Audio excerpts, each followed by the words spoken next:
Bien, alors je redémarre sur les horloges là. Activez l'horloge du dessus et on va créer un calque de réglage par-dessus. Donc nouveau calque de réglage de type teinte saturation. Teinte saturation. Donc là on est toujours dans la création du motif. On revient dans la création du motif.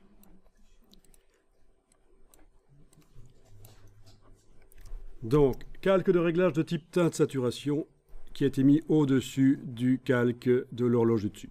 Vous avez ici une option colorisée qui peut être intéressante parce qu'elle vous transforme tout ce qui se trouve en dessous est transformé en une couleur que vous choisissez par teinte et saturation.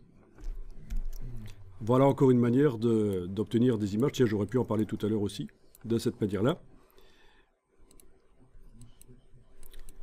Vous allez même pouvoir utiliser le curseur luminosité qui normalement ne doit pas être utilisé dans le réglage teinte saturation parce que ça ne marche pas très bien, mais ici ça permet de coloriser les parties blanches également. Donc choisissez une couleur sympa et tout en sachant qu'on pourra aller modifier ça par la suite encore. Bien. Est-ce que vous remarquez que le calque de réglage agit sur tout ce qui se trouve en dessous de lui? Y compris même le blanc d'ailleurs, puisque j'ai modifié dans le teinte saturation, j'ai modifié la luminosité, j'arrive à modifier la teinte du blanc. Je vous rappelle que j'ai coché l'option ici colorisée, pour arriver à oublier toutes les couleurs originales des horloges. Alors, pour que le calque de réglage n'agisse que sur le calque qui est juste en dessous de lui, vous allez devoir faire ceci, vous enfoncez la touche Alt, vous la gardez enfoncée, et sans enfoncer aucune touche sur la souris, vous faites voyager le pointeur entre les deux vignettes.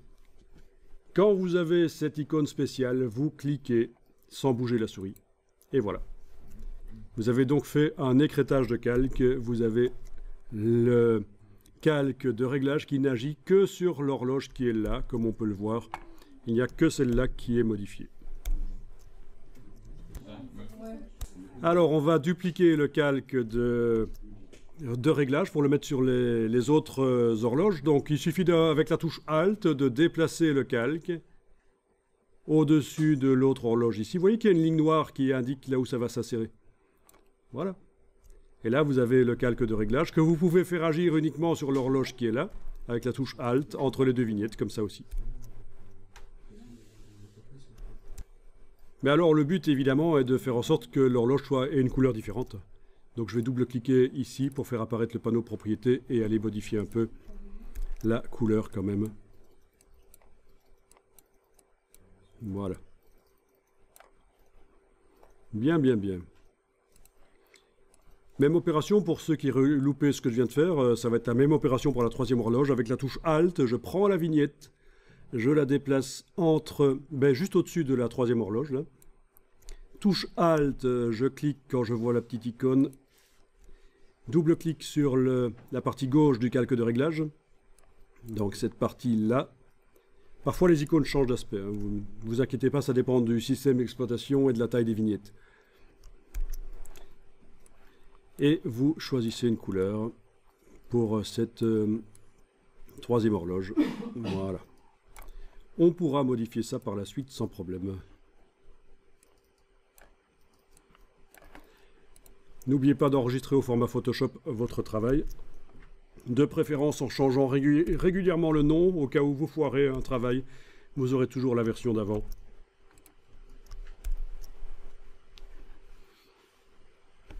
Alors vous savez qu'il y a des systèmes qui peuvent être connectés à l'ordinateur et qui sauvegardent en permanence les fichiers qui apparaissent aussi. Hein. Ça peut être intéressant.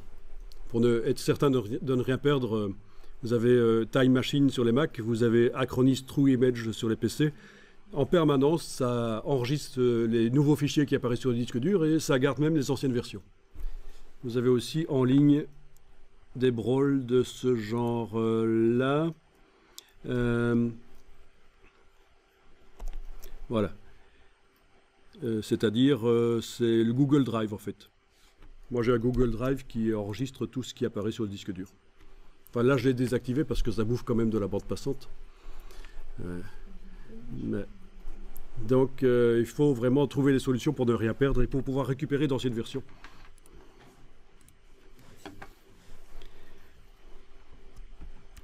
Alors, vous allez mettre les calques dans un objet dynamique. Donc, quel calque? En fait, celui-là, par exemple, l'horloge du dessus. Je vais le mettre dans un objet dynamique. Normalement, le calque de réglage qui est attaché à lui va y aller aussi. Et l'effet spécial aussi, forcément. Donc, clic droit, convertir en objet dynamique. Non, il n'est pas allé dedans. On annule. Il faut activer les deux. Clic majuscule, clic, on active les deux. Clic droit, convertir en objet dynamique. Ils y vont tous les deux, c'est parfait. Donc vous devez activer les deux, contrairement à ce que je pensais. Ils n'y vont pas. Le calque de réglage ne suit pas son calque.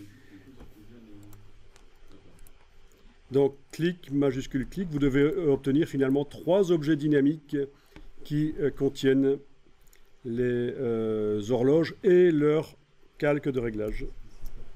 Ça ne change rien à l'aspect normalement. C'est juste plus simple dans la palette des calques, mais aussi il y a un autre avantage énorme que vous allez découvrir très bientôt.